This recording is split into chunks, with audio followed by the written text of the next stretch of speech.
Assalamualaikum, peace be with you. Alhamdulillah po, ang lahat ng papuri ay para kay Allah lamang, ang Panginoon ng lahat ng mga nilalang. So kung titignan po natin, ang kadahilanan ng paglikha ng Diyos sa atin ay upang sambahin lamang siya.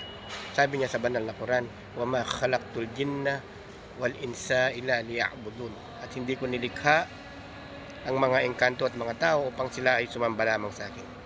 So ito po yung kadahilanan o purpose ng buhay natin kung bakit tayo nabubuhay dito sa mundo. Hindi po tayo nilikha ng Diyos ng walang kadahilanan, no? So, nang dahil may free will tayo, layang sumuway at sumunod. So, maaring ang tao sasamba siya, maaring ang tao hindi siya sasamba. Dahil ito po ang free will na binigay sa atin ng tagapaglikha natin. So, ang karapatan ng Allah sa atin yung sambahin siya na nag-iisa. Kapag naibigay natin yung karapatan niya dito sa mundo na sambahin lamang siya nag-iisa, at yung karapatan natin ay makukuha natin sa kabilang buhay. Ano yon?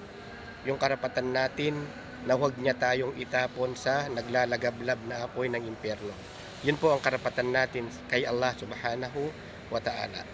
Kailangan maibigay mo natin yung karapatan niya para makuha rin natin yung karapatan natin sa kabilang buhay.